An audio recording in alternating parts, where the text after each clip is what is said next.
We're here with Miss Jamie Ayers of the Murraysville Children's Cottage, and we are asking her some questions about what employers are looking for in a solid candidate. So Miss Jamie, what is one question that you always ask at an interview? Well, this being a daycare center, the most important thing for me to ask is always qualifications of the person that's inquiring about the job. The requirements are very strict. If you're a college student, you have to have logged at least 2,500 hours of care with children on your own without college credits. If you have college credits, we can shorten that to 1,250. But that is my most important criteria. I have to make sure that every person that comes in here for an interview to possibly be hired has the qualifications to be here and be left alone with children. What is one thing that almost always turns you off about a candidate? This is going to sound really vain, but appearance. When somebody walks into this building and has yucky looking jeans on and has a hoodie on and has an unkempt appearance, that bothers me. If you're coming for a job interview, you should look professional. You should look appropriate for the task that you're doing.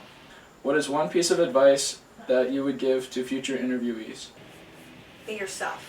Go into the interview and behave like you normally would and be honest. Because in all honesty, if you're not honest with someone that's interviewing you and they hire you, those untruths are going to come to fruition and they're going to know that you weren't telling the truth, and they're going to know that you were not telling the truth, and you're not really going to suit the job if you're not being honest. And lastly, could you elaborate on how a person should look when going to a professional interview? Just come in looking professional. You know, a girl, I'm not saying that you need to have a dress or a skirt on or anything like that, but come in looking professional. Look organized, look put well together. It makes you exude confidence, it makes you look more professional, and it just gives the person interviewing an overall better feeling about you. Okay. Thank you very much, Miss Jamie, for your time. Thank you. You're welcome. See you later. Okay, so we're at Cricket Wireless today talking with Megan, basically what she looks for in an interview.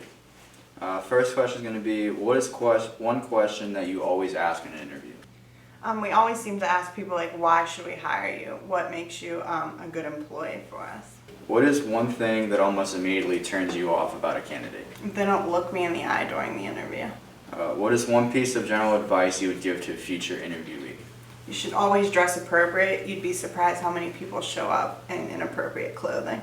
And kind of following up on the first answer, what type of response would be appropriate for the why should I hire you question? Pretty much letting us know that they're dependable, they're always on time, they're responsible, they're a team player. Pretty much anything that will basically help us better our team. Okay, thank you. Thank you. In conclusion, we learned about 3 things. You have to make sure you have your qualifications, that your appearance is good, and you formally present yourself. Pretty much, you have to make sure you know what you can do for the employer, and that you know how to dress. We found it was really interesting how the one lady was very turned off by the lack of eye contact, and how important that skill can really be.